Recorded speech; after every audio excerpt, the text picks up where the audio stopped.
I need you to stop whatever you are doing right now, because what I am about to lay out is not speculation, not a theory, and not a casual read of the headlines. At 7:43 this morning, three Republican Senate leaders walked into Mitch McConnell's office for what was supposed to be a routine leadership meeting.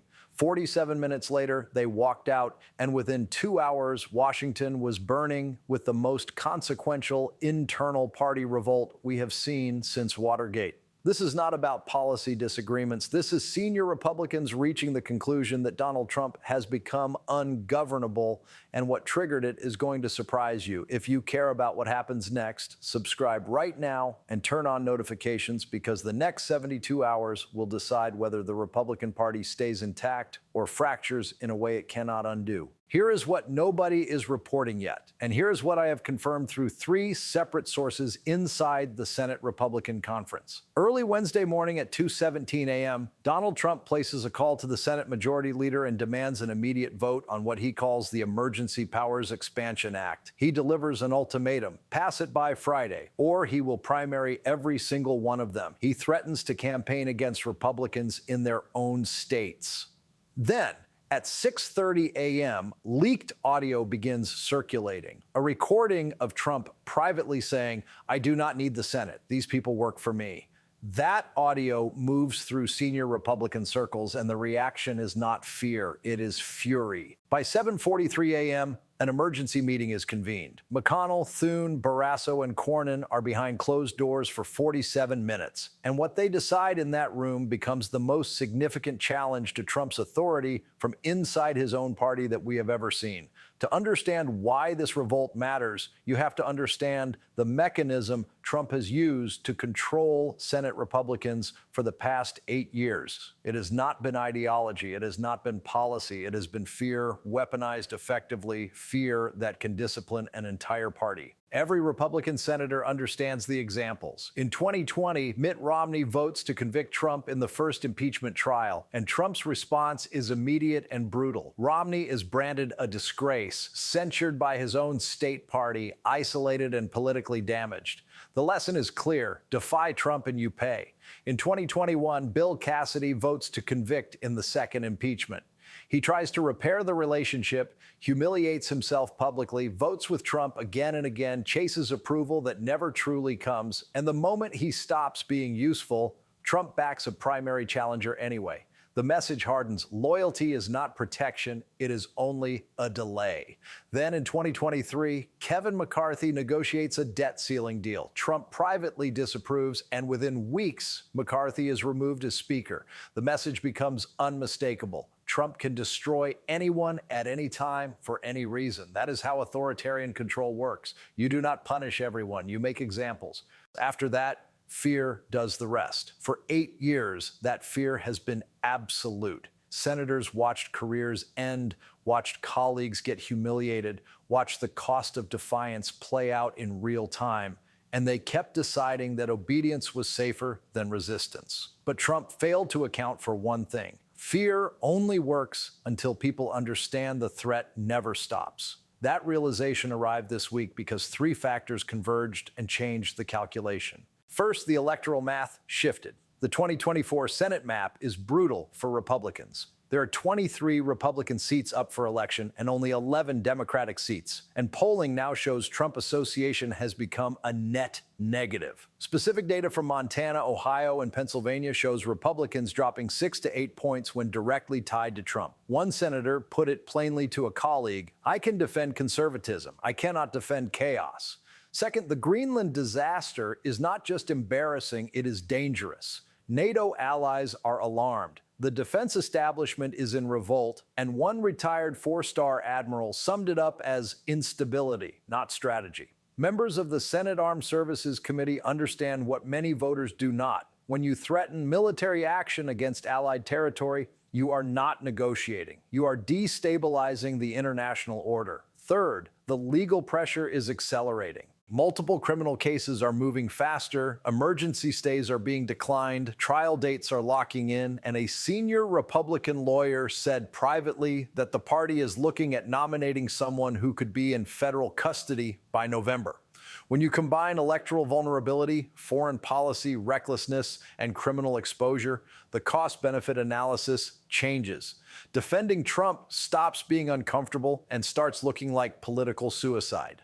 According to two sources briefed on the meeting, here is what happened inside McConnell's office on Wednesday morning. The participants were McConnell, the institutionalist, John Thune, the pragmatist, John Barrasso, the loyalist under pressure, and John Cornyn, representing the raw electoral reality senators are facing. McConnell opened by playing the audio, the full 3-minute recording of Trump saying the Senate works for him. He played it twice. Nobody spoke. One source described the silence as suffocating because every person in the room understood what they were hearing. This was not a president frustrated with Congress. This was a president declaring Congress irrelevant. Then came the exchange that turned everything. Thune spoke first and said they could not defend any of it. Not the Greenland rhetoric, not the emergency powers demand, not the threat to primary their own members. He said they could not go on television and explain this to voters who were already exhausted. Barrasso responded with the conflict showing in his words. He warned that if they oppose Trump publicly, he will destroy them individually, and he reminded them of the examples: Romney, Cassidy, Cheney, the people who stood up and were pushed out or made irrelevant.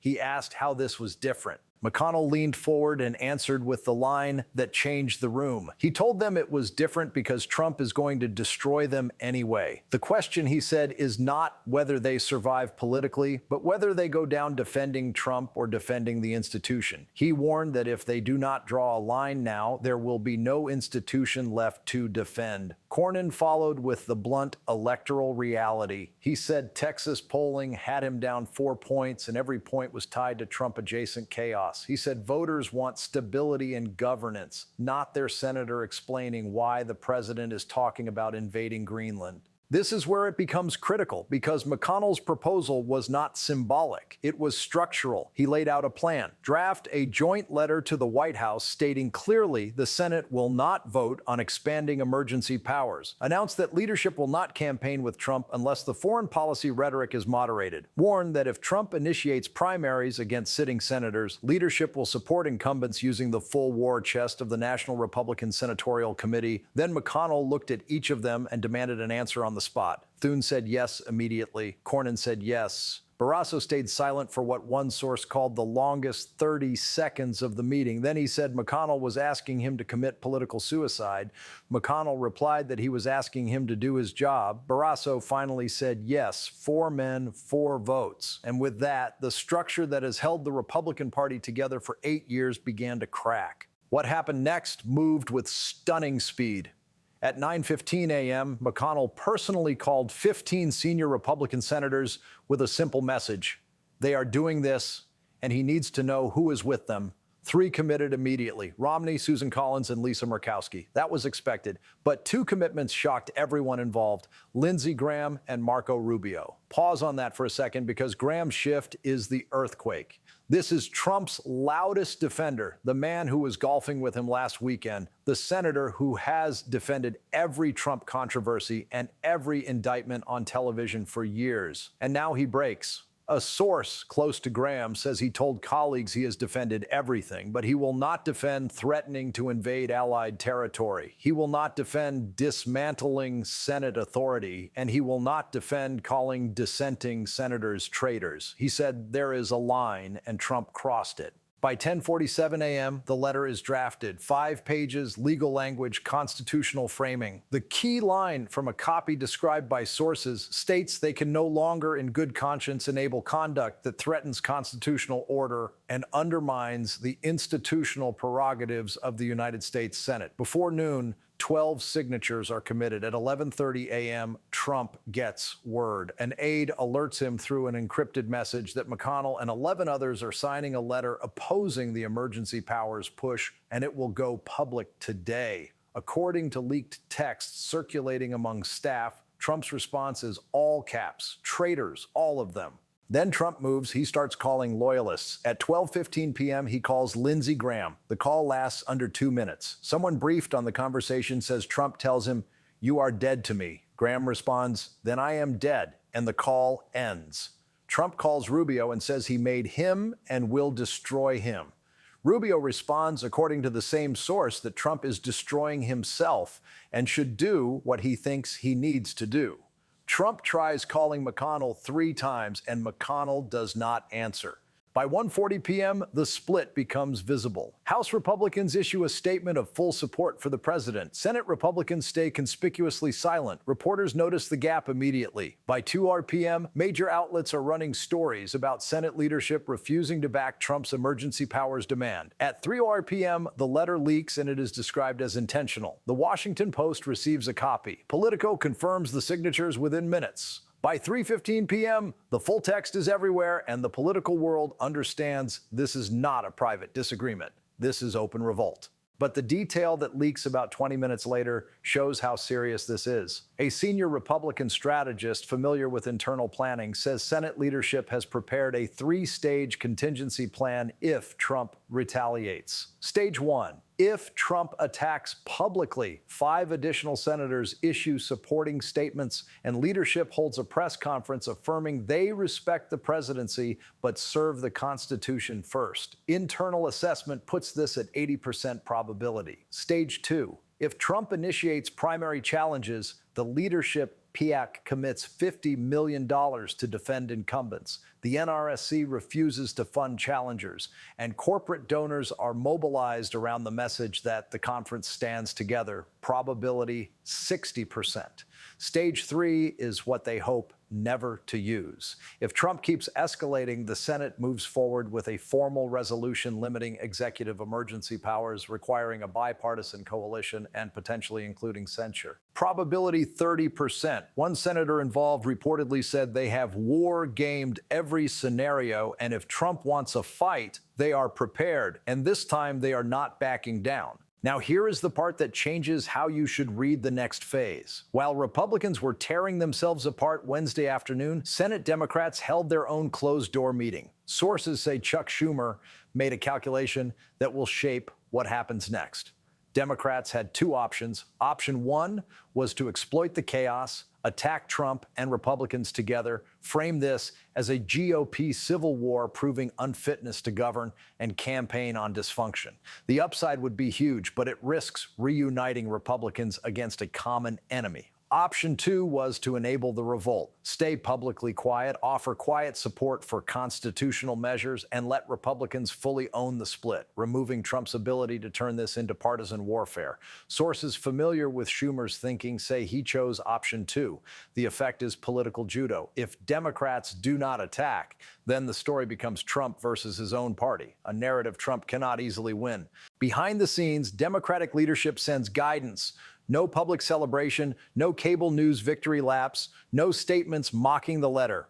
Instead, quiet offers to co-sponsor emergency powers limitation if Republicans move forward. The message to Senate Republicans is simple. Democrats will help them do the right thing without making them pay extra political cost. The Republican response to that silence is telling, because when Democrats do not provide an external enemy, the internal fractures widen.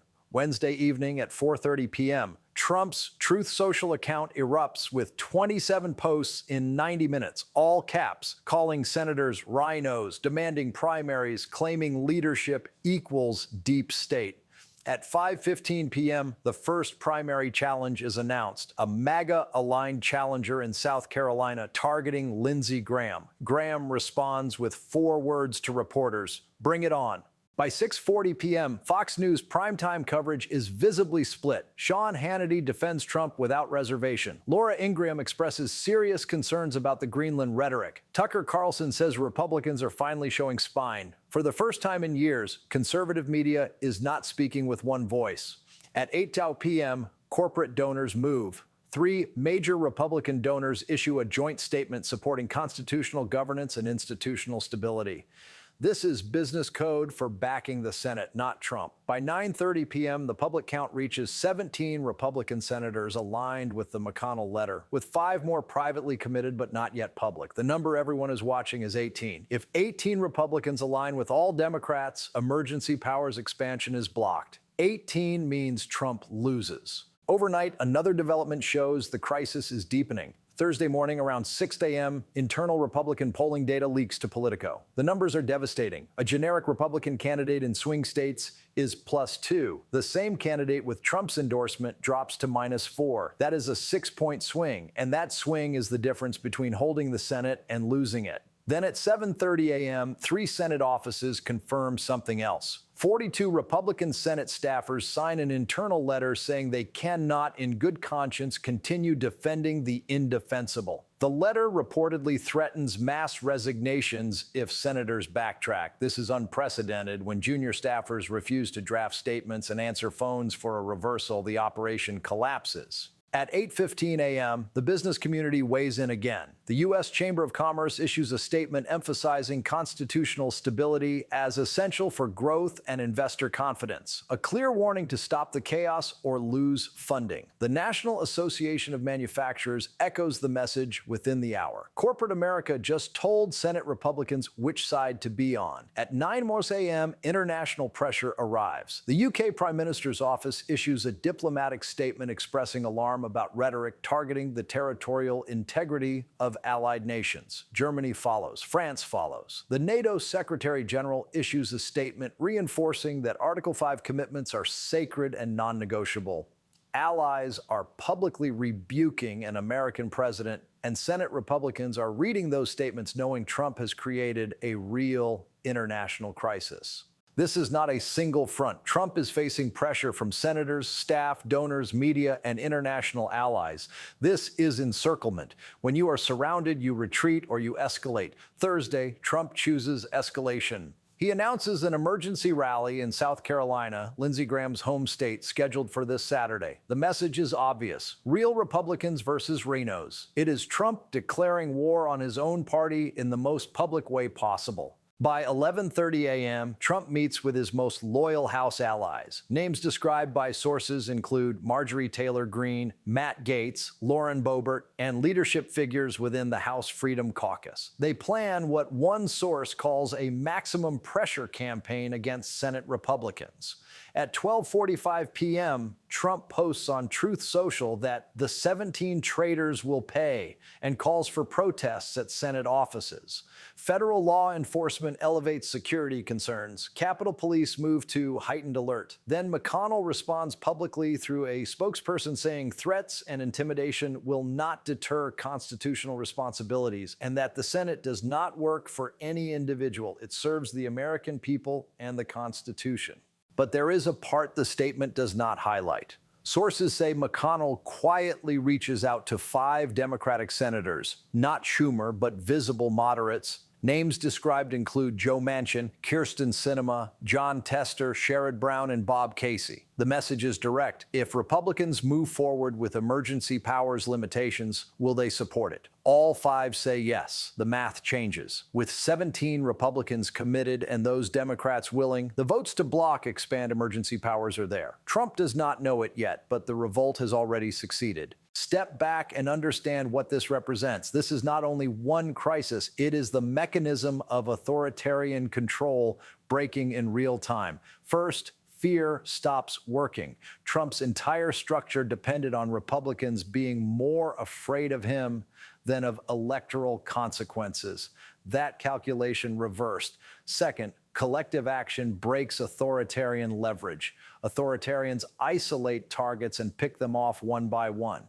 But when senators move together, commit publicly, and sign their names, nobody can be singled out.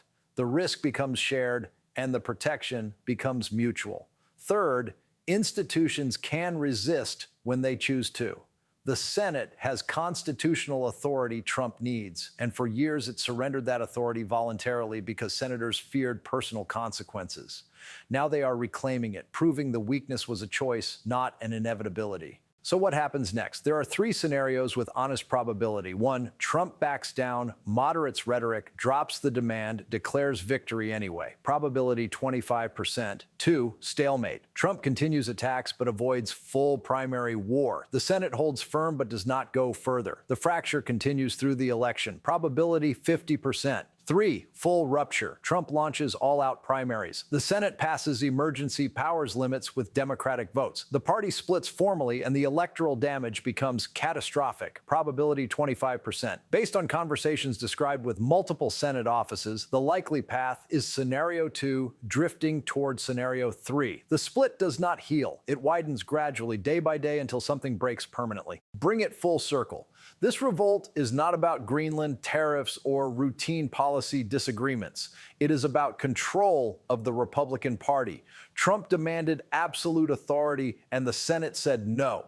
And that no changes everything. This fracture is structural, not emotional. It is political survival math. When defending Trump costs seats, behavior changes. Loyalty becomes liability. But here is the concern, regardless of party. When authoritarians feel cornered, they escalate. Trump has never faced internal revolt like this. His pattern under threat is to hit harder. What happens when the target is not Democrats, but his own party? Can the Republican Party survive a civil war? Can American democracy handle the fallout of a major party tearing itself apart? Nobody has those answers, but we are going to find out soon. Subscribe right now and hit the notification bell, because over the next 48 hours, 3 things will become clear. Trump will either back down or double down. Senate Republicans will either hold firm or splinter. And we will see whether this revolt becomes a revolution or just another failed attempt at resistance. I will be here breaking down every development as it happens. The next 72 hours will decide whether Trump continues to control the Republican Party